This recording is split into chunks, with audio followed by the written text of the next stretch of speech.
Hi everyone, welcome back to Daily Endeavours for Monday the 30th of June. So as always there'll be timestamps in the description if you're just looking for one of these options here and you just want to skip all the other stuff because you already know it.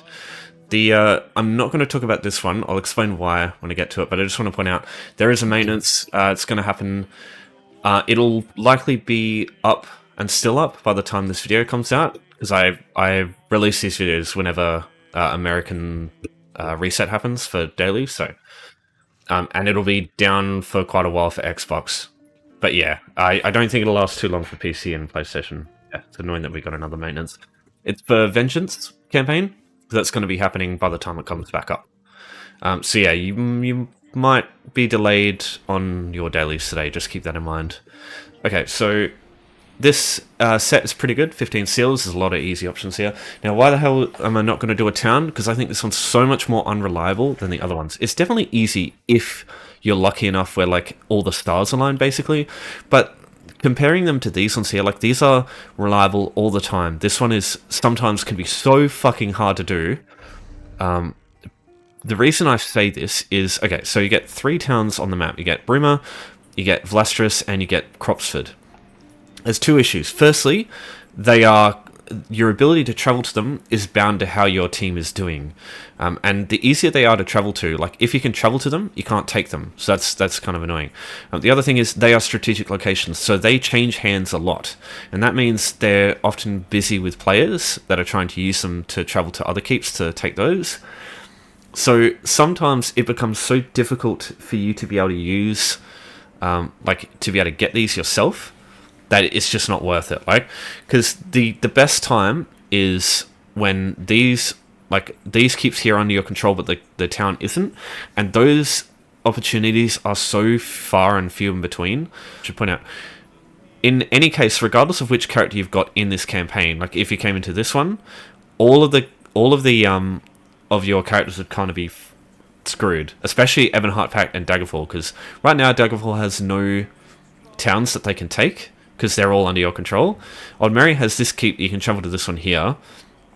And yeah, Ebonheart Pact, you got nothing close. You'd have to travel all the way through here and get all the way into here, and it takes ages getting all that way.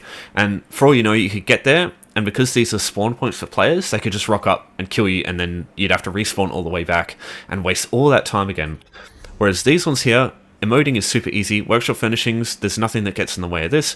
Frost Atronachs, you can find these in a location and they're always available for you to do this endeavor, and provisioning is super easy. So my advice, just skip this one entirely, unless you're going to do Vengeance campaign. In that case, do it, sure, but don't rely on this one. Like, I would personally just do any of these other options here. Even in Vengeance, when it's going to be so busy and so chaotic and probably so much stuff to do, it's still probably going to be like the worst option by far. Alright, I'll start with emotes. Very easy to do. So if you're on PC, type /NO in chat, and yeah, that's it. Probably one of the quickest endeavors to do in the game. Now, if you're on console, I'll just quickly show you with gamepad mode how to do this. I assume most people know how this works, but you press start or I think menu for Xbox. I'm not sure. I've always been a PlayStation player. So go social, text chat. Emotes. And then you go quick chat, hello, and that's it. You're done. So those 2 ways work just fine. Next is crafting with provisioning. This one's also very easy. Now, if you've participated in Zeal of Zenithar and you've unlocked the baked apples recipe to do the initial quest, then you'll probably be able to do this one too for free. If you don't have any recipes for this though, there are 2 that I suggest you need. It's an initial investment of about 500 gold, but once you get these 2 recipes, anytime the crafting with any skill option, which is one of the weeklies this week, or any of the provisioning ones come up, in the case of the daily, you buy these 2 recipes once, and then permanently from this point on, you can do those for free pretty damn quick, and I'll show you how. So buy these 2 recipes, believe me, like, get the gold to get these, and then you're fucking set. Like, it's so convenient to do these endeavors with. So buy those. You can buy these from any chef in the game. Hizala here can be found in this tavern here. If you've done if you've been to the Zeal Zenithar event and you've been over here, the chef that you can talk to here, or both of them, they both will sell both baked apples, and I'm pretty sure they also sell the banana surprise recipe. Those are all you need. You can also get the fishy stick recipe, because if you do fishing whenever that endeavor comes up, you'll probably get fish. You'll probably want to fillet those fish, and you can use the fish cooking ingredient as well to make that as well. So if you just hold on to that whenever you fish, you don't even have to go out and do this part. You can just use the fish and just cook them whenever you log in. Alright, so we're headed to this pier right here. Now you can do the same thing if you've taken part in this event. You can just go to the cooking station here and use the apple baskets there, but sometimes the apple baskets are empty. Hold on, I forgot to turn the music on. Okay, that's better. Alright, so these apple baskets here, there's an apple basket there, there's an apple basket here. Sometimes they're empty, but majority of cases, almost every time, there's going to be enough stuff to cook with.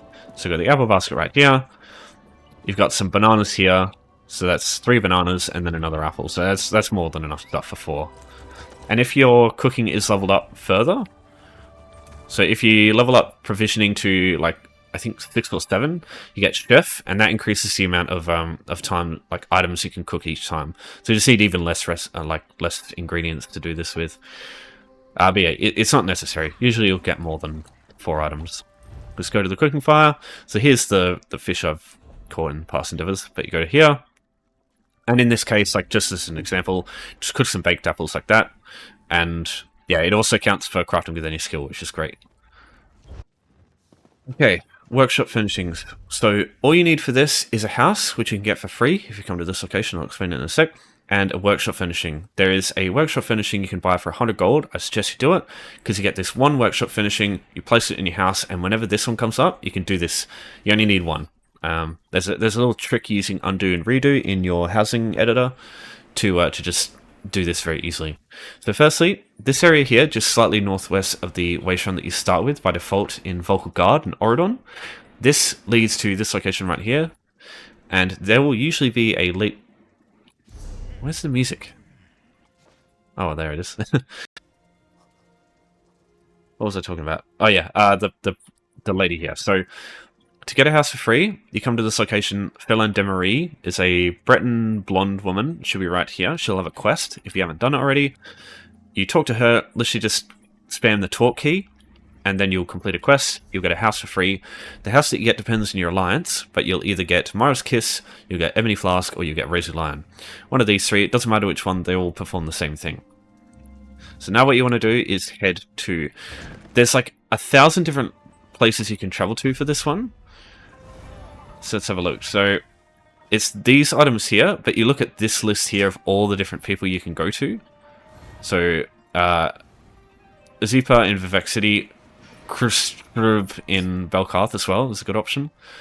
Yeah, I'll show you if you don't have any anywhere unlocked. Probably the quickest one to get to will probably be Vivek City, because you start with this wayshrine by default, and you just travel a little bit southeast to Vivek City. This DLC is free now, so everyone's got access to this. Right, so Vivek City Furnishing right here. This is in the Canton of St. Delian the Wise, this southwestern sort of squarelet, whatever these things are called. Sorry, I never played Morrowind. You come into this room here, you're looking for Uzipa, this one here. So open this menu, and in the middle-ish, around here, you'll see some rough crates. So any of these items here, they all count as workshop items, so just get one of these. They're 90 gold at the moment, just buy one of those, and you're good. Okay, so now you just go to houses here, you just go to whichever house you've unlocked, you click on it, and it'll show you where it is on the map, and you just go travel inside, in that case. Let's go to Sea Blue Villa. Okay, so there's a couple of ways you can do this. Firstly, if you want to check if your house has a workshop furnishing in it already, you go Housing Editor, bottom right, whatever that key is, browse at the bottom, hit that key. Firstly, go to Retrieve, and if you have anything in your house that's under that's a workshop furnishing, it'll show up down here as a workshop item. We don't have any right now, so that's good. So we've got this workshop item that we just bought, so just go ahead and place this on the floor. Now, if you pick it up and place it a bunch of times, nothing happens. What has to happen is it has to come from your inventory and be placed on the ground. What you can do instead is you can pick the item up. Alright, so I'll just put it away, and what you can do is you can now go into the housing editor again and go undo. And that actually counts as placing it. And so what you can do is you can place it down like that, and then you can undo, redo. And so you can have it go away and then come back. And that the undo redo method actually works as placing it a bunch of times. So what I would do now is now that you've got this item, put it somewhere in like the corner. So what I usually do is I pick the item up, go into my house. In the corner here, I just have all my items. So we'll go rough box, just put this in the corner. And now whenever I have to do this endeavor, I'll just come back in here, use the housing editor, pick it up, put it away, undo, redo, undo, and that would count for doing the endeavor. So it's very easy to do this one. And yeah, that's all there is to do the finishing like endeavors, any specific ones like that. Once you got one item, you can do all of those, like one item of each type of furnishing. You can do all of these like very easily, like as soon as you want, basically. You just travel to your house. Alright, last up is Ice Atronachs, or Frost Atronachs, sorry. I always call them ice. So these things, yeah, Jagged Hills of Craglorn is probably your best bet, for once. The fucking tooltip doesn't lie. So the area in Spellscar in Craglorn is probably one of the best places for this. Unfortunately, there's not many good locations for Frost Atronachs. There's a couple of dungeons that have them instanced, but one of those dungeons is there's just one. That's God, what's it called? It's on the tip of my tongue. Direfrost Keep. It's got one, but then all the other dungeons that have them in large quantities are DLC ones, and they're quite tough. Yeah, takes quite a getting through quite a bit of the dungeon to get access to 5. I only think you should do this with overland areas, and I would only recommend 2, maybe even just 1. So this area here is full of Ice Atronachs, so you can use this area. If you go to Willow Grove, God damn it. If you go to Willow Grove in Reaper's March down here, this is another area. This has got Frost Atronachs in it too. They're a lot weaker than the ones in Craglorn, so they die super fast. So everybody's going to be here doing the same thing, and that's going to mean you don't have much time to hit these things before they get fucking wrecked. So that's why I suggest Craglorn, because the Ice Atronachs here, the Frost Atronachs, they're a lot tougher, so you have more time to get to them before another player like absolutely obliterates them. Because some players around here, man, they just like put on their entire fucking damage rotation down to kill them super fast. If you see other people around, it might be a good idea just to don't be a dick about it and just like start attacking them, but don't kill them super fast. Just let them come in and get damage into. Because otherwise you're just fucking people over. I don't really like doing that. Alright, so this is a Frost Atronach here. This is 1. So what I'll do is I'll start killing the little ones. But what I'll do is I'll just like look around, just make sure there's nobody running around, and in that case I'll start dealing damage. But yeah, you can see if you're on your own, these things take quite a while to kill anyway. We'll just take one last look, make sure there's nobody around, and we'll just execute him. And yeah, you just got to do that 5 more times. They are quite tough. Fighting him on your own on like a low level is going to be difficult. So maybe just like look around for another player, or just go to the one in Willow Grove. You can also get them from dolmens, I should also point out, but there's so many different enemy types with dolmens, it could take you a long time actually finding one, or finding them at a dolmen, because all the enemy types for like tier 1 enemies there is just like, there's like 15 in total, and the odds of you getting that 1 in 15 is, yeah, it's quite unreliable. But that is something you can do as well, and those Ice Atronachs are quite a lot weaker than the one in Craglorn too. Well, it's not so much a damage, like damage taken issue, it's a damage done. They have tons of health, and they take a while to kill. The Spell Fiends, they do like that AoE. If you don't interrupt them, and you don't block it, it stuns you. It's worth being just a little careful of that. Let's just look around, make sure there's nobody here.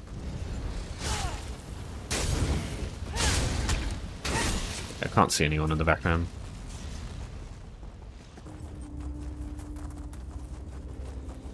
So if you're finding stuff is taking a while to respawn, I think one of the best ways to speed up their respawns is to kill some of the other enemies. Because I'm pretty sure if all the other groups in an area are dead, it causes other stuff to respawn quicker. But I can't guarantee that. I have no proof of that.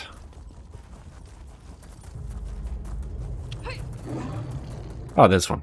Okay. Another one here. So just interrupt that one to stop the stun. There's a guy running around, so I'll just make sure... Let's wait a second. Just in case he's trying to do the same thing. Oh yeah. So this guy... Can I get participation on that? Yep. Cool. I got some more stuff over here if you want it. Yeah, here he comes. Yeah, so just slapping it a bit, making sure some other people get some participation. And now we kill it. Okay, cool. We're done. Okay, so that's everything. I should point out, once you've killed your Frost Atronachs, you probably get some loot. And if you're struggling to get enough, like if you're really struggling for gold at the moment, cat's running around my desk, you can just sell the stuff that you get from the Frost Atronachs and probably make enough for getting those other items. Alright, so that's everything. Weekly will be out a fair bit delayed just because of the maintenance is going to be out soon. But yeah, it's very easily weekly anyway, so I don't think many people struggle with that. Alright, so thanks everyone for watching. Thanks for your support as always. I do appreciate it. And I'll see you next time. Take care for now.